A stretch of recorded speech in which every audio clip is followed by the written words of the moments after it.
Bienvenue à IA du Neuf. Aujourd'hui, on parle de l'IA en santé et de son impact concret sur le terrain. Nos invités viennent d'horizons différents, mais ils ont un objectif commun, mettre l'IA au service des soins et du système de santé. Cathy Malas, responsable de la recherche au CIS de Montérégie-Ouest, nous expliquera comment intégrer l'IA dans les pratiques cliniques en tenant compte des enjeux éthiques et du travail des professionnels de la santé.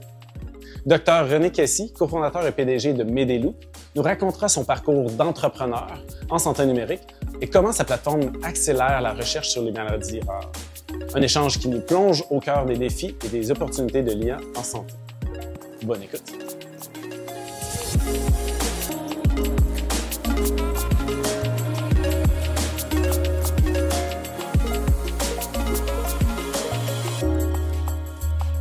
Donc bonjour à toutes et à tous et bienvenue sur Il y a du neuf, le podcast où on explore le rôle de l'intelligence artificielle dans nos vies et dans nos industries aujourd'hui. Donc dans cet épisode, on va parler de comment l'IA vient transformer le secteur de la santé. Donc je suis Laetitia Constantin, développeuse IA et web au sein d'Explorer et je suis aujourd'hui accompagnée de Rémi Dion, VP et cofondateur. Merci Laetitia. On est à All In aujourd'hui. C'est un événement qui réunit les experts dans toutes les sphères de l'IA. Comme à l'habitude, au podcast Il y a du neuf, on parle de l'impact que l'IA dans la société et dans les industries. Aujourd'hui, on a deux experts dans le domaine de la santé et c'est le focus de notre conversation aujourd'hui.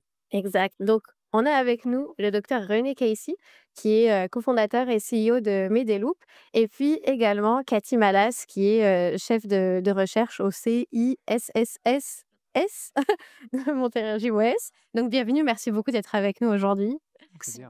Est-ce que pour commencer, pour que les personnes qui nous écoutent puissent vous connaître un petit peu plus, est-ce que vous pouvez nous expliquer votre parcours, d'où vous venez assez rapidement? Cathy, est-ce que vous voulez commencer? Super. Merci beaucoup pour cette belle invitation.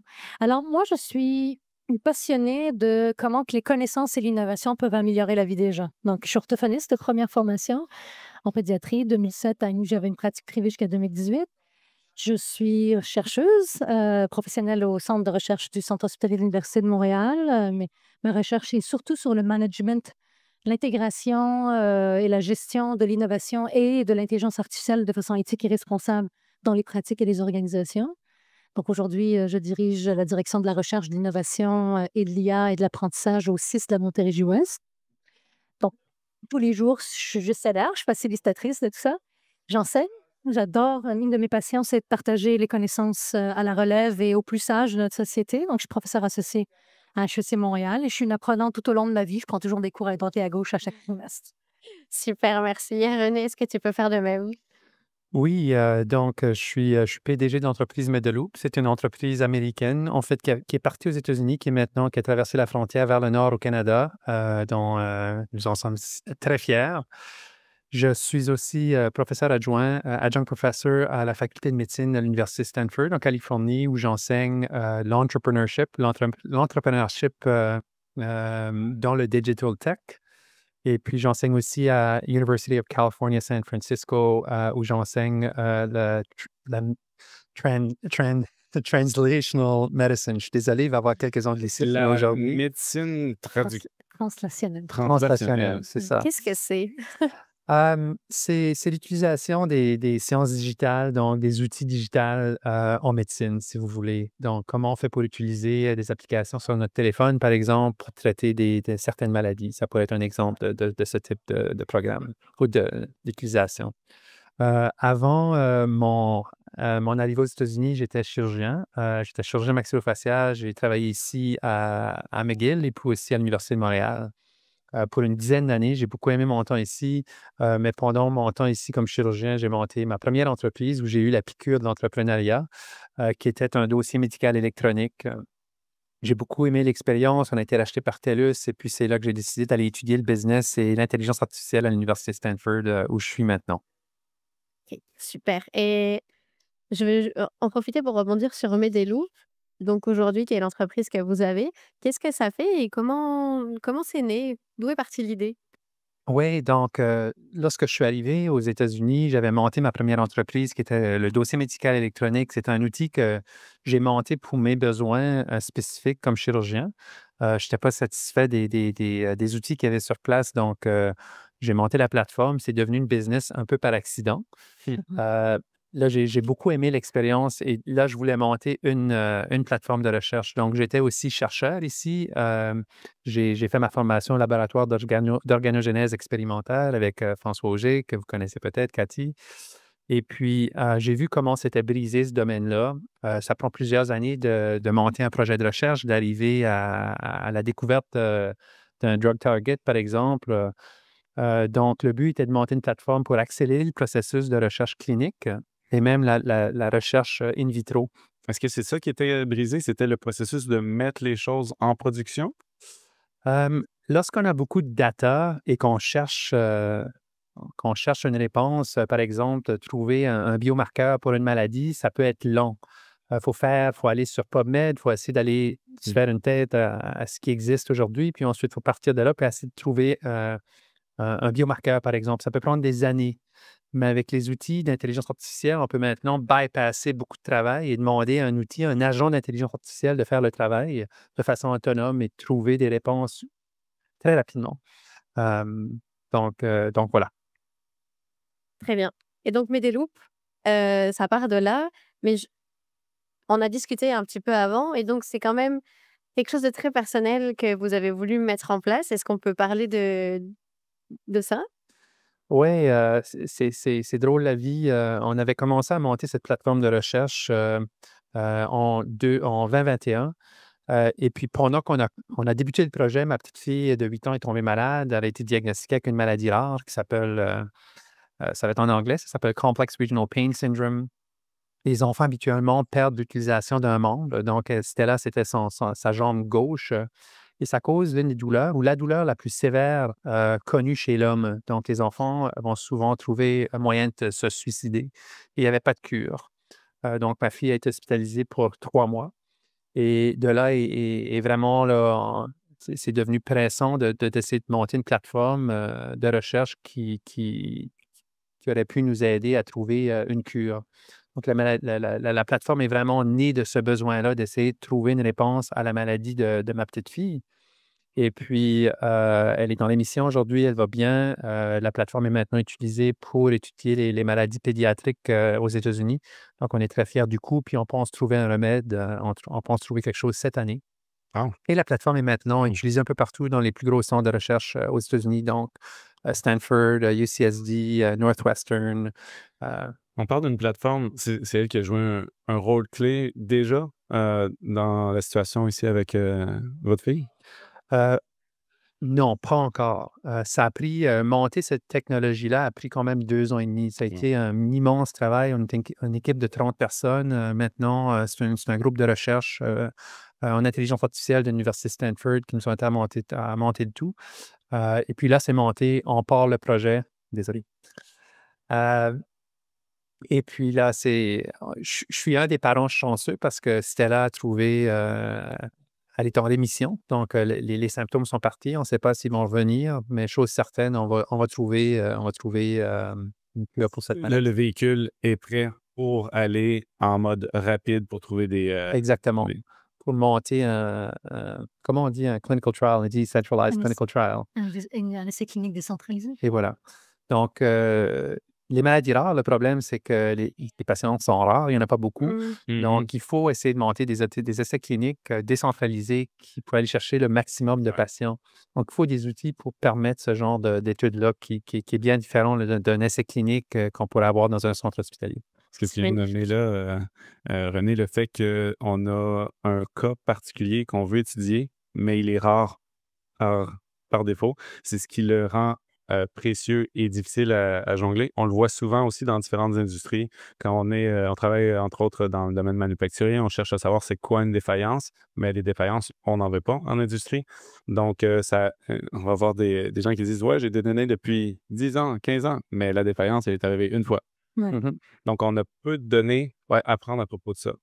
Comment est-ce qu'on fait pour obtenir de la bonne... Je m'adresse à vous deux dans ce cas-ci parce que je suis certain que tu as aussi l'expérience à ce niveau-là. Comment est-ce qu'on fait pour trouver de la donnée de qualité pour des choses qui sont aussi rares? Ouais. Ça doit pas être facile. Comment on fait pour aller chercher assez de données pour que Ben, il y en a assez, mais déjà aussi de la trouver, la donnée. Ouais, c'est un peu plus facile aux États-Unis. Aux États-Unis, lorsqu'on va voir un médecin, on a habituellement une compagnie d'assurance qui vont payer pour nos services. Il y a des compagnies aux États-Unis qui récoltent tous ces données-là de payeurs. Donc, pour les 340 millions d'individus aux États-Unis, on sait qui a la maladie parce qu'on a des bases de données maintenant qui nous permettent de trouver facilement tous les patients qui ont un type de maladie à cause de c'est centralisé. Donc, il y a des compagnies qui ont été chercher les données de payeurs, qui sont les compagnies d'assurance, qu'ils ont agglomérées dans une base de données. Donc, si je cherche un patient... D'avoir une base de données. Oui. Donc, si je cherche, c'est pas comme ça pour les dossiers médicaux électroniques, mais c'est beaucoup plus facile d'aller récolter ces données-là aussi. Donc, je suis capable d'aller trouver le patient, tous les patients qui ont la maladie. Un. Deux, on est connecté maintenant à 16 500 hôpitaux avec des API. Donc, lorsqu'on a trouvé les patients, je suis capable, avec leur consentement, à cause du Cures Act aux États-Unis, je suis capable d'aller chercher le dossier médical électronique de tous les hôpitaux qu'a fréquenté cet individu-là en quelques secondes. Donc, Ils ont le même identifiant, le patient, oui, peu importe où il est, c'est le l'identifiant. Social Security Number. Donc, c'est facile de monter une base de données énorme sur une maladie rare. Et avec les outils, maintenant, on peut streamliner le tout. Tout se fait de façon autonome. Donc, on est vraiment capable de faire une différence, surtout en maladie rare. C'est énorme ce qui s'en vient avec les outils qui sont développés. Je pourrais ajouter au Québec, puis après, je repasserai la POC pour, exemple, le consortium que vous êtes en train de bâtir pour les lers dans l'os, qui est une maladie aussi peu fréquente. Là. Mais par exemple, au Québec, ce qu'on a fait au cours des dernières années, j'étais au CHUM, responsable d'innovation de l'intelligence artificielle il y a un an. Le Québec s'est beaucoup mobilisé au cours des dernières années pour créer des lacs de données par établissement. OK? Donc, le CHUM avait un lac de données, le CHU de Québec. Là, on a des CIS et des CIUS qui ont, exemple, chez nous, on a un lac de données. Avec pas tous les systèmes d'information encore, pas tous les dossiers cliniques informatisés, mais ça s'en vient. Et ce qu'il disait tantôt, parler d'essais cliniques décentralisés, si chaque établissement a son lac de données par apprentissage fédéré, on va pouvoir accéder exactement ce qu'il dit. Nous, c'est la RAMQ, l'identifiant unique pour être la RAMQ. Avec la RAMQ, je cherche les jeunes enfants de 18 ans avec telle et telle caractéristique, de questionner ces lacs de données. On respecte la confidentialité de la donnée. Ça reste dans les lacs de données, soit locaux, soit cloud. Idéalement, cloud, on est tout en train de prendre un virage infonuagique.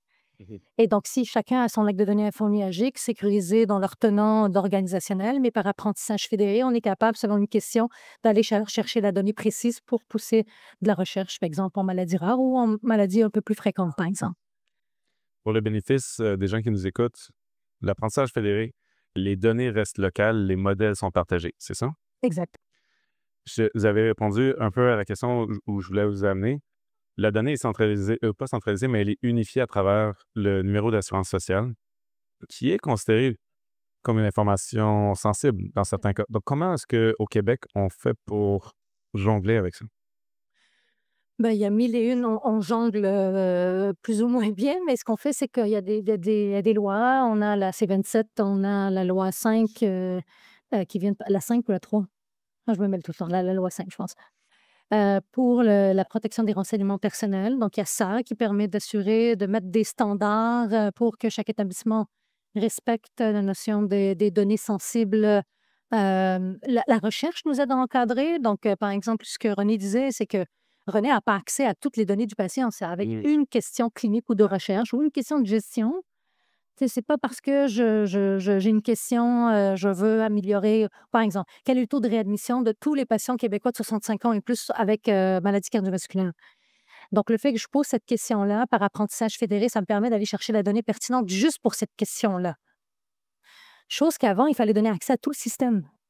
Et donc, juste le fait de bâtir cette technologie de lac de données avec une technique d'apprentissage fédéré, ça permet d'encadrer aussi l'accès à la donnée sensible avec une couche de législation et avec, moi ça c'est mon champ de bataille, là, de l'information continue en éthique, en responsabilité, qui est nécessaire parce que la technologie peut être là, les cadres législatifs et les règlements peuvent être là, mais le comportement humain, il faut qu'on le travaille, il faut qu'on le rappelle. Et pour moi, ça c'est tout aussi important que la technologie, les règles, les process.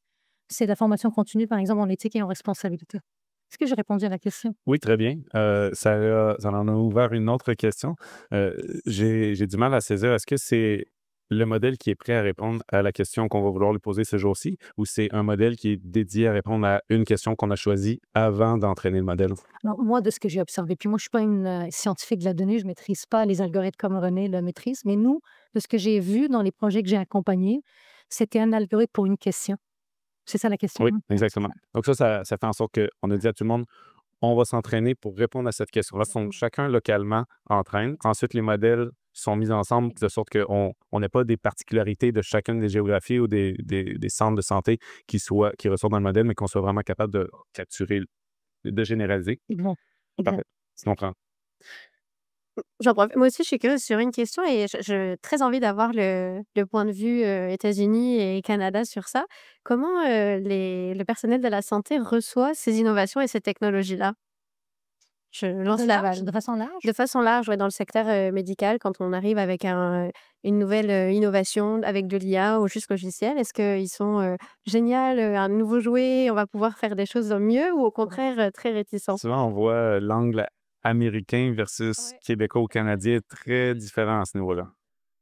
Alors, je vais répondre comme un prof répond, ça dépend. Ça dépend. Ça dépend des équipes. Je vous donne un exemple.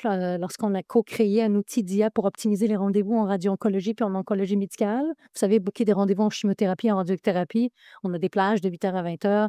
Il y a 25 variables à considérer. Disponibilité du médecin, disponibilité du patient, type de radiothérapie, durée du traitement, etc. Bon, on l'a co-créé avec les gens de ces équipes-là. Donc, une entreprise québécoise, GreyOS, avec les équipes de gestion, les équipes cliniques et des chercheurs ont co-créé la solution. On l'a implanté en 2 ans et demi, c'était la COVID, là, mais en 2 ans et demi, de la conception à l'implantation. Et c'est encore dans les opérations aujourd'hui. Ça a été un succès fou. Pourquoi?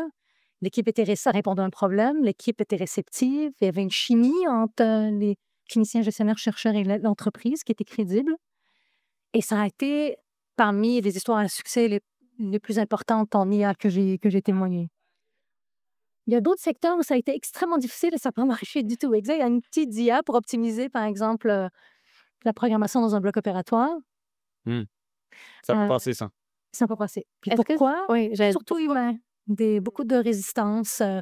Est-ce que vous venez contrôler notre productivité? Est-ce que vous venez... La supervision. la supervision, on sait quoi faire. Là, c'est notre métier. On s'est donné des soins de patient, on sait gérer notre bloc opératoire. Donc, s'immiscer dans le travail, j'ai pas entendu remplacer dans ce cas-là, mais s'immiscer dans le travail, on est déjà très bon. Nos blocs, ils roulent déjà très bien. Donc, c'est beaucoup de la gestion de changement, l'accompagnement au changement, l'accompagnement à dire la valeur ajoutée. C'est peut-être que ça va pas vous faire gagner 25 de plus d'accès, mais si c'est juste à 5 c'est 2 patients de plus par jour. Donc, c'est beaucoup dans le dialogue, dans l'échange, dans l'accompagnement. Ça prend des champions hein, à l'interne. Ça prend quelqu'un qui dit, moi, je crois en ce projet-là, puis je vais être impacté par la solution que vous allez amener. Ça prend des champions qui comprennent le problème et le défi. Exemple, c'est d'où l'importance de la co-création. On en a parlé dans notre panel ce matin. C'est super important de co-créer avec les cliniciens gestionnaires, mais aussi avec les patients si la solution est pour le patient direct. Mais après, il faut, ça c'est mon rôle, la légitimité organisationnelle de le faire et l'appui organisationnel de le faire. Pas facile de co-créer avec l'entreprise. L'infirmière sur le terrain, la gestionnaire de proximité, elle a mille et une autres choses à faire. René vient, qu'est-ce si on veut collaborer sur tel projet? Il faut quelqu'un qui facilite cette co-création-là. Ça ne se fait pas comme ça.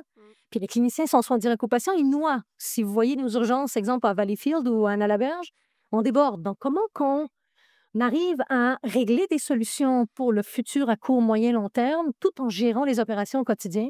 Ça demande du support organisationnel en matière d'accompagnement, de formation, de process, etc. Ça, c'est l'enjeu PME numéro 1. Les grandes compagnies peuvent se permettre d'avoir un sandbox, un terrain de jeu qui est isolé du reste puis de jouer dedans. Mais les PME, ils se disent toujours la même chose. Moi, j'ai des opérations à faire rouler. Comment je peux me permettre d'essayer des choses sur le côté?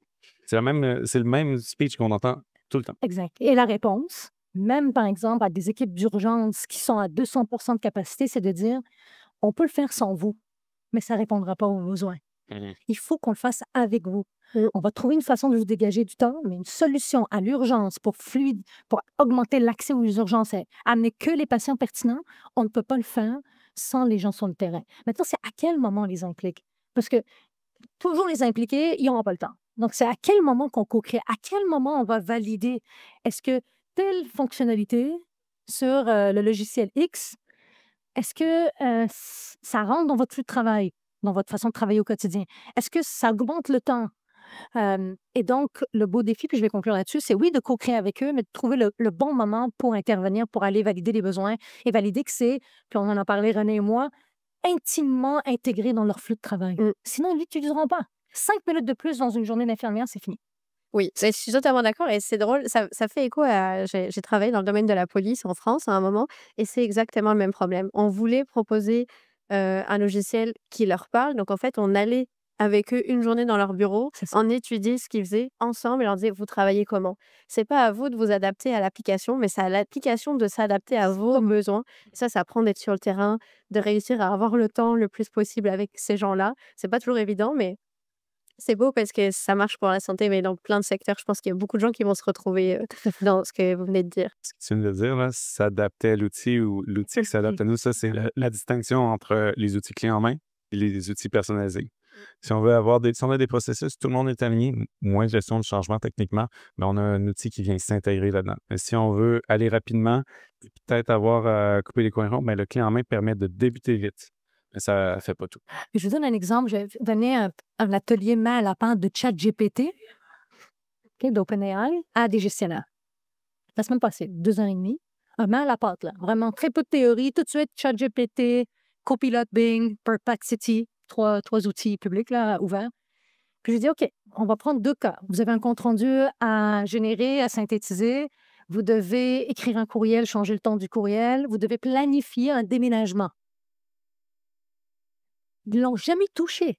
Mais ChatGPT, Perplexity, OpenAI, et Copilot Bing, ce qu'ils ont dit, les gestionnaires, c'est Cathy, ça a pris 15 minutes. Je n'ai pas eu besoin d'une formation de 3 heures. Oui, le prompting, je n'ai pas encore bien prompté, donc donner des indices pour répondre à ma question, mais c'était seamless. Tout de suite, ils sont partis. J'ai un déménagement, déménager 27 lits d'une unité de réadaptation fonctionnelle.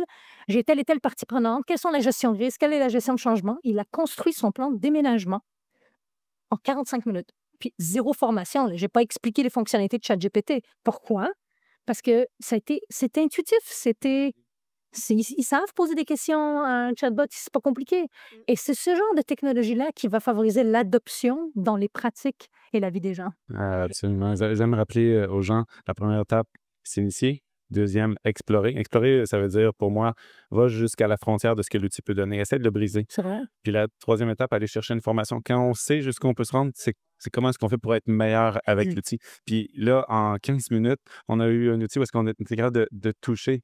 Oui, c'est la première fois peut-être qu'eux devaient gérer un déménagement, mais il y en a plein de gens qui ont déjà eu à faire ça. Puis l'outil IA a pu permettre de mettre un gabarit qui permet d'éviter la page blanche. On démarre avec quelque chose. Exactement. Parfait et j'en profite alors, comment que ça se passe aux États-Unis? Oui, donc là, on est dans le Silicon Valley. L'épicentre du Silicon Valley, c'est Stanford. C'est pour ça que ça existe. Le Silicon Valley, il y a 39... J'ai checké hier, je donnais une conférence hier matin au consulat du Canada, en fait, sur le campus de l'Université Stanford. Et puis, j'ai regardé la stat hier. Il y a 39 900 compagnies qui sont parties de Stanford, qui ont généré 2300 milliards de dollars de annual recurring revenue à date. Dont Google, Nvidia, que tout le monde connaît, Instagram, LinkedIn, VMware, pour en nommer quelques-unes, Netflix. Donc, les gens... Ça, c'est tout issu d'anciens étudiants de Stanford, c'est ça? C'est né sur le campus de l'Université Stanford. 39 900 compagnies. Donc, Larry Page et Sergey Brin ont écrit le code de Google sur le campus. En fait, à l'origine, Google, le code de Google, c'est Stanford qui était propriétaire du code. L'université a revendu le code à Larry Page et Sergey Brin. Ils ont gardé quelques pourcentages et voilà Stanford qui est parti avec 35 milliards de revenus annuels. Donc là-bas, c'est engrené ça fait partie ça fait partie de l'expérience de tout le monde, que tu sois médecin, que tu sois infirmière ou que tu travailles en admin. Tout le monde est habitué à tester de nouveaux outils. Ça fait partie de la vie là-bas. Donc, il n'y a pas de pushback. C'est immédiat. Donc, tu arrives avec une nouvelle technologie, les gens sont cool. Comment on fait ça? Let's go. Ah ouais. Et puis, Stanford ouvre les portes. Je ne connais pas un professeur. Je n'en connais pas un qui ne fait pas partie d'une startup. Il y a un gars que je connais bien là-bas ou que je connais là-bas qui s'appelle Michael Schneider. Il est rendu à sa 16e compagnie tech. 16e qui est parti. Donc là-bas, les chercheurs, lorsqu'ils trouvent un nouveau drug target, une nouvelle molécule, un nouveau biological pathway, qui inventent quelque chose dans leur lab, l'université leur donne la ressource immédiate pour commercialiser le produit. On ne veut pas que ça s'arrête à la découverte. Il faut que ça passe vers l'industrie. Il faut que ça devienne un produit. C'est pour ça que ça bouge vite. Ça, c'est pas du tout l'approche au Québec. Hein? S'il n'y a pas de barrière de propriété intellectuelle, Il y en a pas. chacun son métier, tout le monde connaît son métier, puis ils savent le retour sur Oui, investissement. exactement. Parce que, écoutez, il y a des milliers de techs qui sont montés chaque année. Les seuls, puis la plupart de ces techs-là, ils pourraient avoir un impact majeur sur la vie des gens. Exact. Mais la raison qui sont Ils pas ne voient pas déployés ça. at large, c'est qu'il n'y a pas de modèle de commercialisation en arrière. Si on ne commercialise pas un produit, il va mourir le produit. Il faut faire de l'argent avec ce qu'on monte. It has to. Ici au Québec, j'ai passé 10 ans au Québec, c'est un petit peu mal vu. Premièrement, si tu es professeur à l'université, tu fais une découverte, ça serait mal vu de passer au commercial, d'essayer de commercialiser puis de faire du cash avec ta découverte. C'est mal vu. Là-bas, c'est l'inverse. C'est bien vu. C'est même encouragé. Let's go. Chercheur, tu as trouvé quelque chose, on va commercialiser ta molécule. On va le faire ensemble. On va te donner du staff. On va te donner un PDG. On va monter une affaire. Le seul pushback que j'ai vu, nous, ce qu'on a monté, c'est un agent de recherche. Un agent de recherche, à l'inverse d'un LLM, d'un chatbot, si on travaille avec ChatGPT, on lui demande une question, je m'en vais à San Francisco aujourd'hui. Je prends l'avion, en fait, à 14 h aujourd'hui. Je m'en vais à San Francisco. Je veux que tu me réserves un billet d'avion et que tu l'ajoutes dans mon calendrier. ChatGPT n'est pas capable de faire cette tâche. Il est capable de te dire à quelle heure il vole. Il peut te donner de l'information sur l'aéroport de Montréal, l'aéroport de San Francisco, mais il ne sera pas capable d'exécuter cette tâche-là. Un agent est capable de « je vais aller checker les vols ». Puis là, dépendant de ce qu'il trouve, il va ah, ben là, il y en a un qui est 2 heures avant le vol. Je sais que René est à All-in. On va choisir ce vol-là. Ah, j'ai la carte de crédit de René, j'ai son numéro de passeport, j'ai sa carte Nexus. Let's go. Ça va jusqu'à le check-in.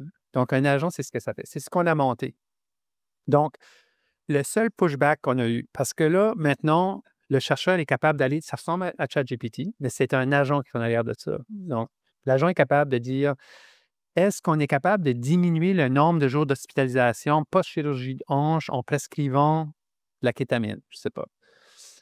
L'agent est capable de dire oh, je vais aller dans mon dataset, je vais aller chercher tous les patients qui ont eu une fracture, qui ont eu une chirurgie de hanche, un remplacement de hanche. Dépendamment du groupe qui a été monté, je vais monter un groupe contrôle. Ensuite, je vais écrire le code pour monter une analyse biostatistique ou une analyse statistique. Ensuite, je vais générer un rapport de façon séquentielle.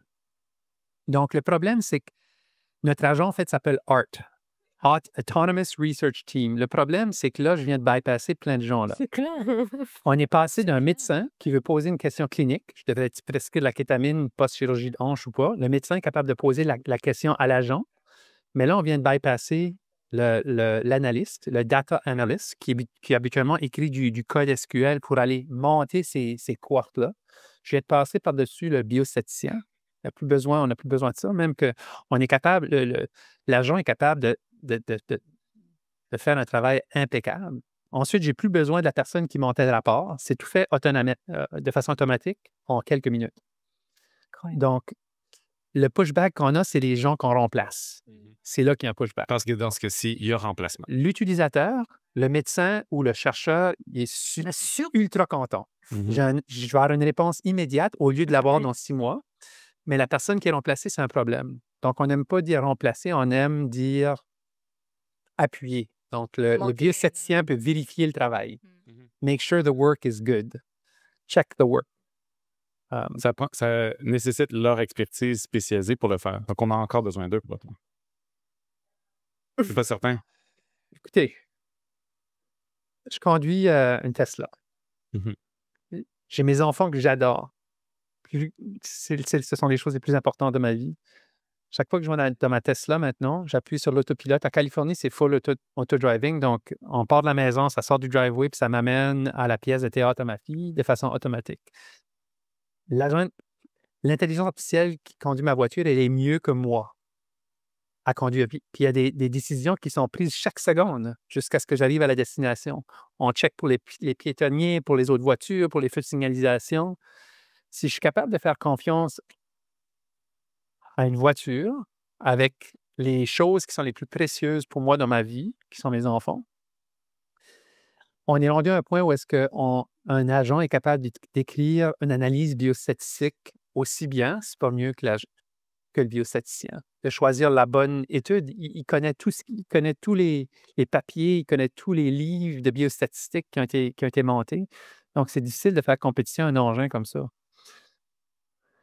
Donc, au début, je gardais ma main sur le volant parce que je n'étais pas certain si je pouvais y faire confiance. Donc, il y a des gens qui veulent encore avoir la main pas loin du volant pour vérifier le travail, mais je pense qu'on n'est pas loin d'enlever nos mains complètement puis de laisser l'intelligence artificielle faire son travail.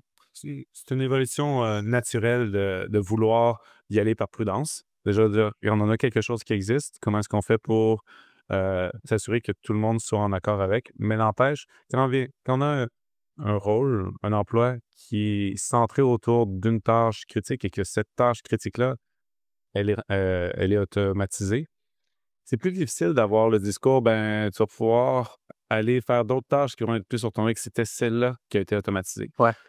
J'ai entendu parler d'initiatives pour mener à la reformation, mais qu'est-ce que vous diriez aux gens qui se retrouvent dans cette situation-là?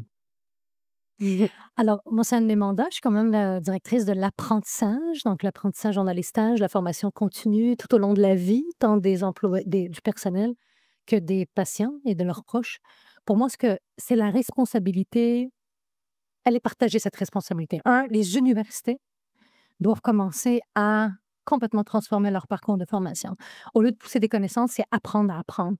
Donc, un biostatisticien, la technologie rentre dans nos murs.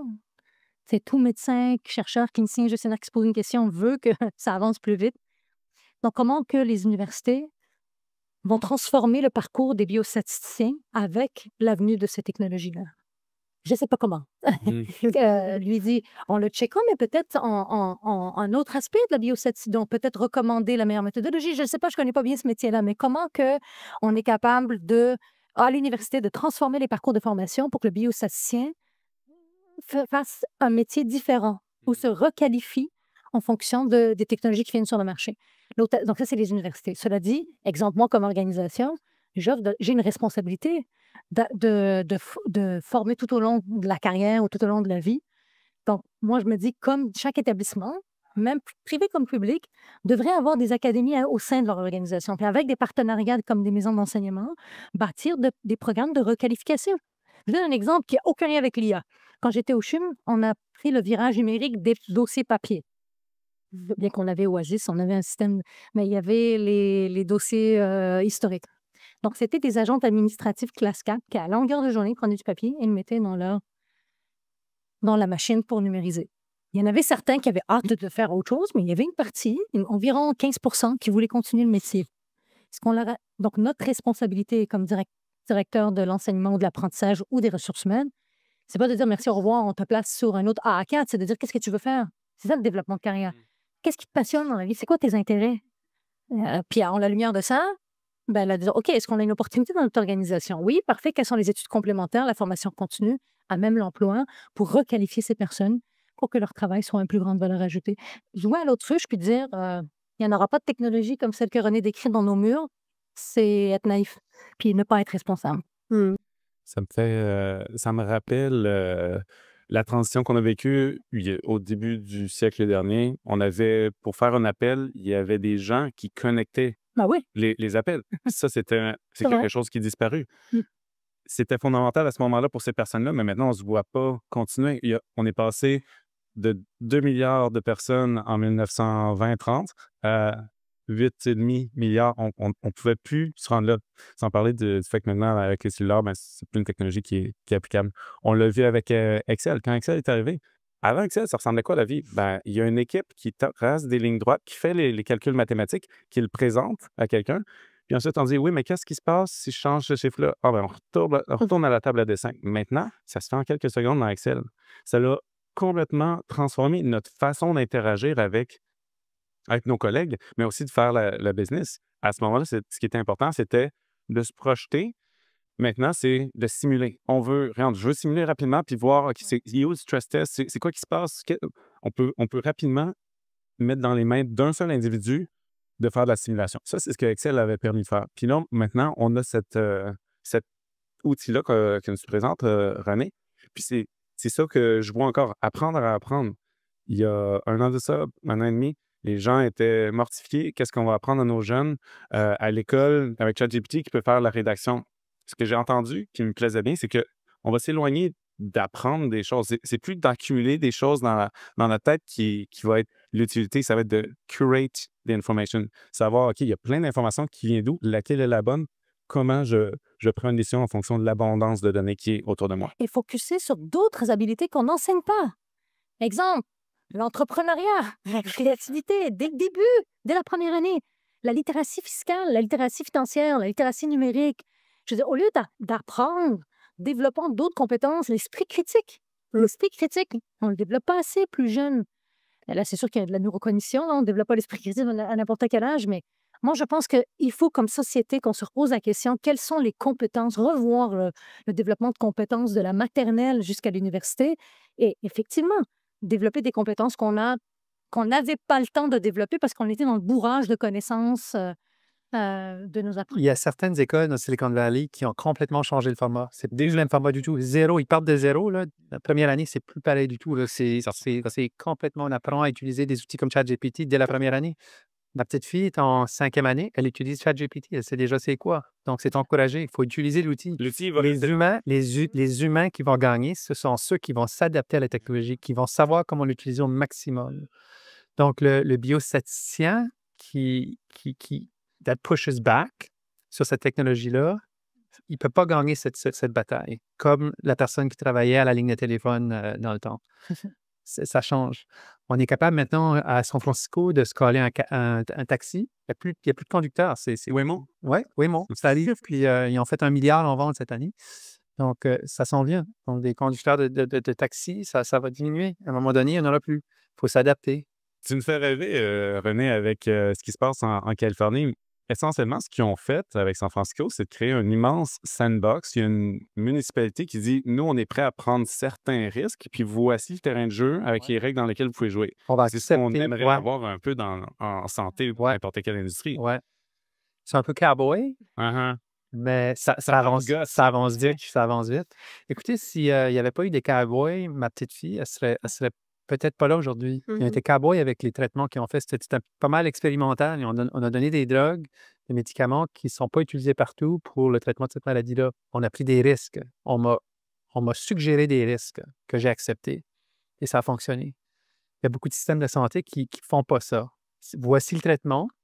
On n'essaie pas autre chose. Je suis désolé, monsieur, madame, ça n'a pas fonctionné, votre traitement. On vous renvoie à la maison. Donc, c'est bien d'avoir un petit peu de cowboy, des cowgirls dans ce temps fait à l'hôpital. Mais ça marche bien parce que je sais qu'ici, et je pense que c'est dans beaucoup de pays, c'est comme ça, au niveau des assurances santé, si on n'essaie pas tous les traitements en premier, l'assurance rembourse pas.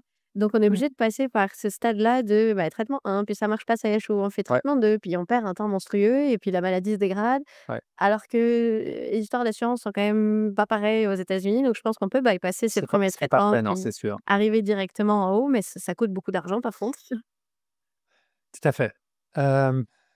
Donc, c'est certain qu'on vit un petit peu dans un sandbox. Comme tu dis, on a les meilleures assurances. Donc, là-bas, c'est une industrie de service. Les soins de santé, on en parlait tantôt, Cathy. Donc, on sort à l'hôpital, on est vu en 5 minutes, on nous amène une tasse de café, puis on nous demande comment on se sent, puis on nous ramène à la porte, puis on nous rappelle le lendemain pour voir si on a besoin d'autre chose. Parce qu'on n'est pas seulement un client là-bas, on est un patient. Parce que l'hôpital se fait payer pour nous avoir chez nous. On est chanceux, on est dans le Silicon Valley, on a des assurances du tonnerre. Donc, l'hôpital nous voit arriver, les services sont top, mais on va essayer des traitements expérimentaux. S'il n'y a rien pour nous traiter, on va essayer autre chose. souvent, les coûts sont acceptés par l'hôpital. Donc, ce n'est pas seulement les compagnies d'assurance qui vont payer. C'est peut-être un bon moment pour arriver à la fin de notre conversation. J'aimerais vous lancer peut-être un message d'espoir. J'aimerais vous entendre. Est-ce que vous voyez un chemin pour le Canada, pour le Québec et d'autres de s'inspirer de ça? Comment est-ce qu'on fait pour en mettre plus, pas seulement des cowboys, mais des sandbox? Oui, moi, je pense qu'il faut qu'au Québec, on puisse donner la légitimité à quelques organisations pour être à la Silicon Valley, d'être des laboratoires d'innovation en santé ouverts où on prend des risques. On ose prendre le risque de la recherche à l'application. Tu sais, au Québec, on est très créatif, on co-développe, on est très bon en recherche, mais l'adoption, acheter des produits faits au Canada puis au Québec, c'est extrêmement difficile. Les entrepreneurs, ils se plaignent de ça. Pourquoi? Par manque de financement. Puis l'acquisition n'est pas basée sur la valeur, elle est basée sur le prix le plus bas. Donc, ça, c'est juste un exemple. Donc, comment qu'on peut dire que telle organisation est un laboratoire vivant, puis on donne les conditions nécessaires, financières, réglementaires, le talent pour pouvoir essayer des trucs à la cowgirl.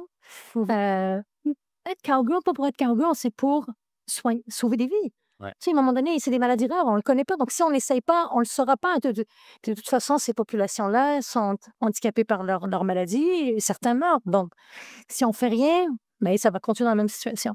Et je pense que si, au Québec, on se donne l'ambition de dire on crée un sandbox, un laboratoire vivant où on dessine le système de santé du futur, encore mieux qu'à Silicon Valley, dans un système de santé universel, je pense que là, on va réussir à transformer réellement de fond notre système de santé. Mais il faut que cette fiducie d'organisation dans le laboratoire vivant soit légitimée de cette prise de risque-là.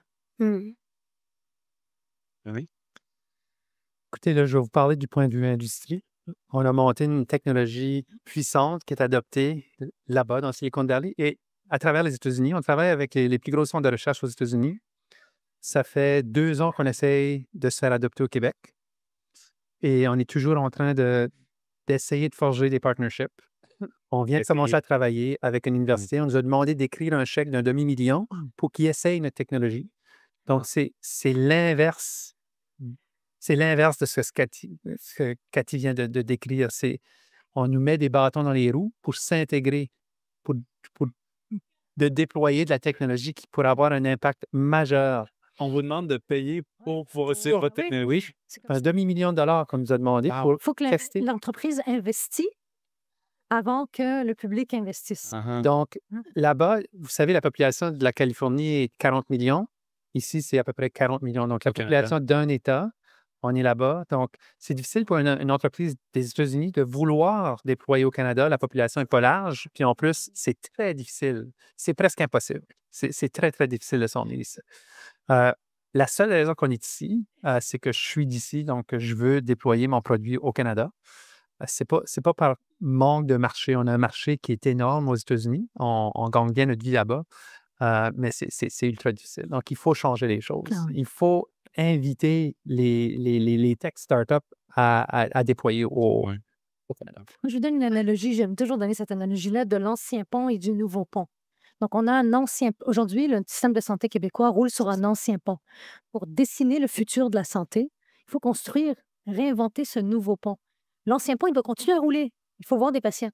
Mais il faut légitimer d'essayer de construire ce système de santé du futur et de le bâtir, comme le pont Champlain, de le bâtir. Puis une fois que ça marche, qu'on démontre que ça transforme la santé, on ferme l'ancien pont puis on ouvre notre nouveau système de santé. C'est ce que le laboratoire vivant qu'on décrivait tantôt. C'est formidable. Je trouve que c'est une très belle façon de terminer cet épisode. On aurait pu discuter bien plus longtemps, mais en tout cas, merci beaucoup, Cathy et René, d'avoir été là aujourd'hui, de partager votre expérience.